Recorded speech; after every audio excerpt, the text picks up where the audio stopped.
শুভ Dashami guys, আজকে পুজোর last দিন অ্যান্ড সকালবেলা রেডি হয়ে আমরা চলে গেছি মুদিয়ালি কভার করার পর আমরা গেলাম লেকপল্লির ঠাকুর দেখতে।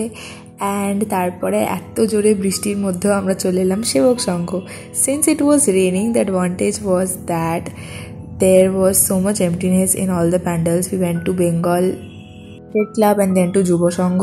তারপরে এই প্যান্ডেলটার তো আমি নাম জানি না, বাট আমার থিমটা সত্যিই খুব ভালো লেগেছিল অ্যান্ড খুব ক্রিয়েটিভ লেগেছিল। তারপর আমরা গেলাম মনত স্মৃতি সংঘ অ্যান্ড তারপরে আরেকটা লোকাল পুজো যেটার আমি নাম জানি না। তারপর আমরা ওখানে হল্ট করলাম, একটু ধোসা খেলাম, খাবার খেলাম। তারপর আমরা গেলাম ফাল্গুনী সংঘতে অ্যান্ড ফাল্গুনী সংঘ খুব ঐতিহ্যশীল একটা পুজো, আমার তো ঠাকুর খুব সুন্দর লেগেছে। তারপর আমরা গেলাম ত্রিধারা অ্যান্ড ভাবতে পারছো ত্রিধারা আমরা ফাঁকায় দেখেছি, লাইক এতটা ফাঁকায় দেখেছি।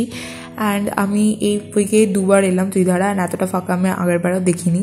অ্যান্ড দেখো বিকেলে আমি আবার রেডি হয়ে গেলাম অ্যান্ড এই সুন্দর সুন্দর লাইটিংসগুলোর মাঝখানে আবার কিছু লোকাল প্যান্ডেল হপিংস করতে আরম্ভ করে দিলাম।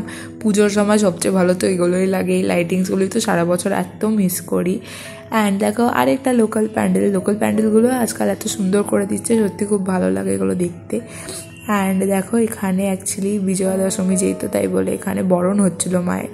তারপরে আমরা গেলাম আদর্শপল্লী এবং আদর্শপল্লীর থিমটা খুব সুন্দর ছিল, ঋত্বিক ঘটককে নিয়ে সিনেম্যাটিক পুরো একদম প্রচণ্ড সুন্দর লেগেছে আমার তো। অ্যান্ড সবচেয়ে ভালো লেগেছে এখানকার ঠাকুরের যে কনসেপ্টটা, সত্যিই খুব সুন্দর। তারপর আমরা গেলাম বুড়োশিবতলা জনকল্যাণ সংঘ অ্যান্ড এটাই ছিল আমাদের আজকের শেষ ঠাকুর দেখা।